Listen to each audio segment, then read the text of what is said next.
international levels. And now I would like to invite the President to deliver his speech. The floor is yours, Your Excellency.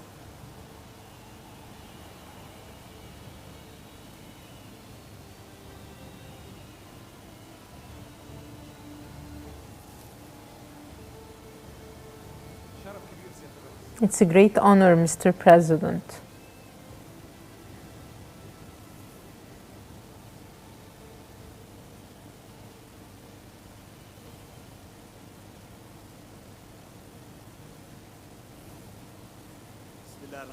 In the name of Allah.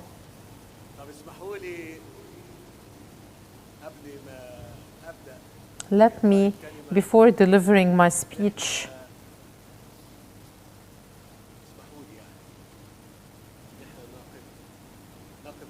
stand all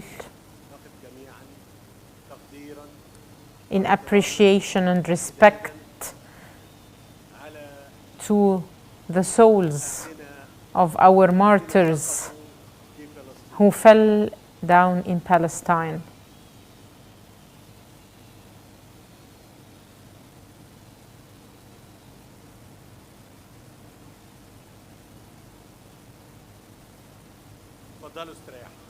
Take your seats, please. In the name of Allah, distinguished guests, ladies and gentlemen, the great people of Egypt, peace be upon you.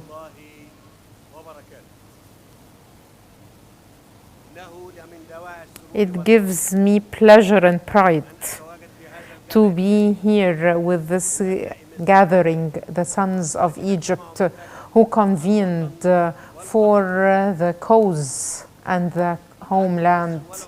Egypt and belonging to the Arab nation gathered them, and those who hold on to that would never be divided or misguided. And I'm very happy to see hope in this gathering today. We are here forging for the future a title, and we are paving its way. And as we have always pledged that the unity of the Egyptians would be the guarantee to the survival of Egypt after God's will.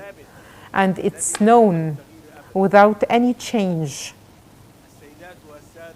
Ladies and gentlemen, the great honorable people of Egypt, the Arab region is witnessing a grave crisis added to the previous challenges from which it has suffered over decades.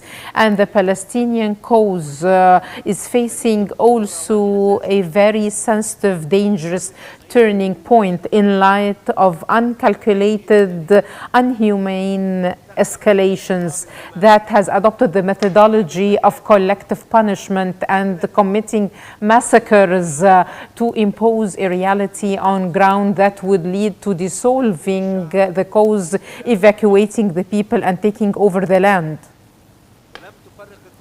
And the shots did not distinguish between an old man, women, or children. And the killing machine has been working without any conscience or mind and has become a stigma on the conscience of humanity.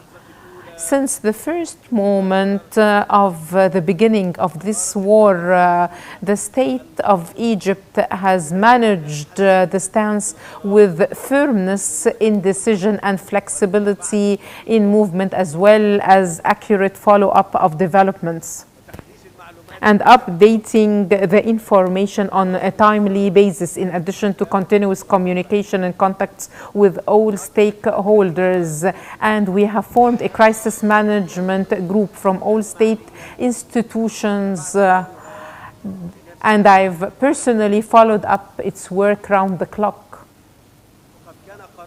And my decision was firm, and it was the same as Egypt's decision as a state and people that would be one of the first supporters to our brothers in Palestine. and in leading the work to support them. This decision that is deep in the conscience and the hearts of the Egyptians. Egypt's struggle was written related to sacrifices for the Palestinian cause, and the Egyptian blood was mixed with the Palestinian blood throughout 7 decades. History and geography made Egypt the foundation in supporting the struggle of the Palestinian brotherly people. The great people of Egypt. Egypt exerted honest, intensified efforts to prevent the escalation of this war at all levels.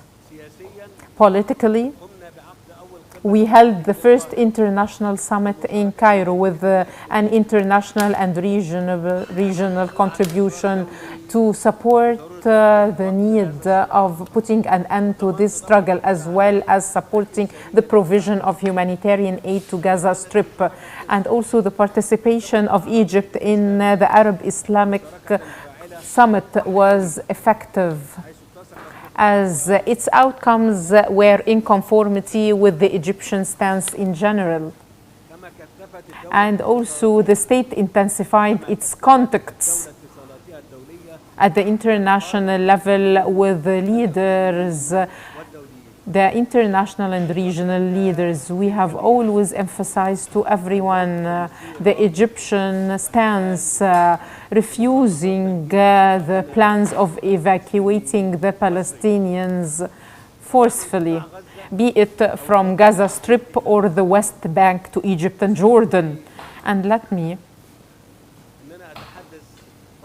talk a little here about this point. We, all Egyptians, have always had a stance that was sympathizing with the Palestinians, and over the previous years, after the struggles and the conflicts that took place in our region, millions of our brothers who were harmed by the conflicts, and we never complained or asked anyone for any support. This point, we always say that we have 9 million guests, and no one can say that when we mention that we won't accept the forced evacuation of Palestinians and we won't accept the fragmentation of the Palestinian cause, no one can say that Egypt does not have positive stances or humane, noble stances. But things are different.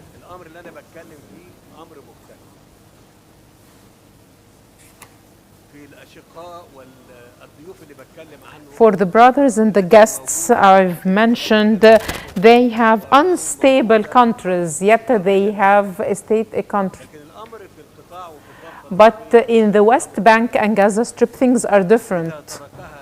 If it is left by its people, then they would never get back to it. That's why Egypt says that this is a red line for Egypt, a red line. We would never accept that, and we won't allow it.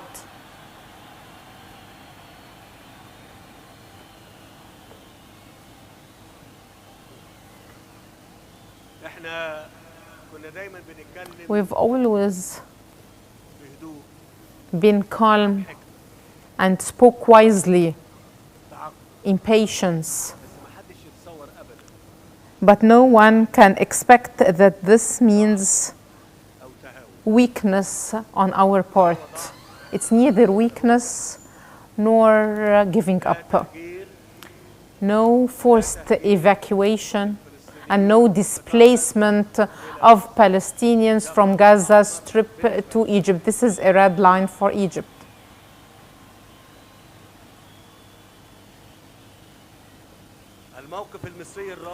the firm Egyptian stance against the attempts to displace the Palestinians, be it from the West Bank or Gaza Strip to Egypt and Jordan, is to protect the Palestinian cause and not to harm the national security of our countries. And here I would like also to thank countries all over the world, on top of which is the United States of America, that emphasized its support to the Egyptian stance and refusal of any attempts in this context. We have always emphasized the necessity of ceasefire immediately and getting back to the negotiation table to reach final, permanent, comprehensive peace based on acknowledging the legitimate rights of the Palestinian people, on top of which is the recognition of the Palestinian state with East Jerusalem as its capital. And at the humanitarian level, we made a decision to keep Rafah land crossing open so that all food, medical, and fuel aid would get into Gaza, as well as receiving injured Palestinians despite the clashes and the battle. Yet we were able to keep the crossing open. And the amount of support and assistance provided by Egypt to Gaza Strip amounts to 12 million tons. 1,300 vehicles conveyed them. Out of them, 8,400 tons were provided by the Egyptian state through the Egyptian Red Crescent, as well as the National Coalition for Development, Civil Action, and Long Live Egypt Fund.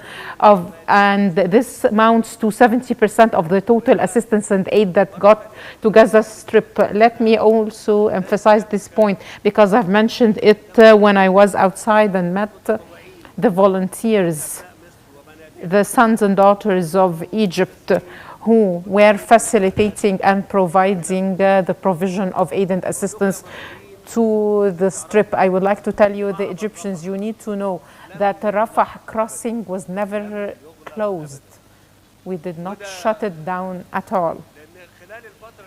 Because I'm repeating this point, some people heard news about it, and you know well that we're honest and we never lie. The crossing was never shut down, but it was bombarded 4 times from the other side. Again, Rafah crossing was never closed, but it was bombarded by the Israeli forces 4 times from the Palestinian side.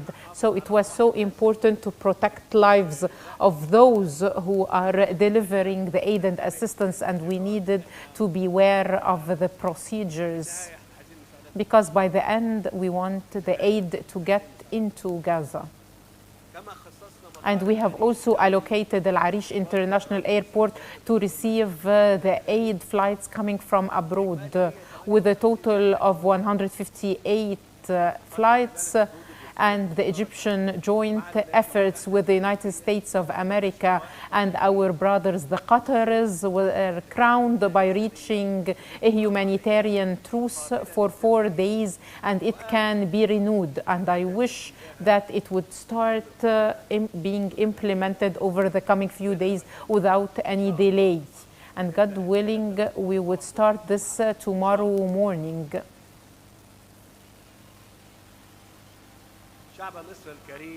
The noble people of Egypt, I would like to emphasize with clear words and honest words that we intend to go on confronting this crisis, holding on to the rights of the historical Palestinian rights, and holding on to our sacred national security, exerting all efforts and blood for that.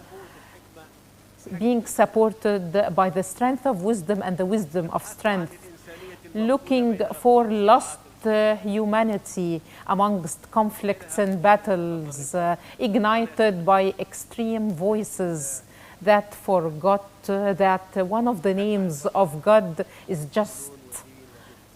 And he has created people from different sects, groups, and races. And peace is the option of humanity, even if enemies think otherwise. And we pray to Allah to crown our efforts for peace with success, and to crown our sacrifices for humanity with success, supporting our national security gathered by the Palestinian cause. Long live Egypt, long live Palestine, and peace and blessing of Allah be upon you.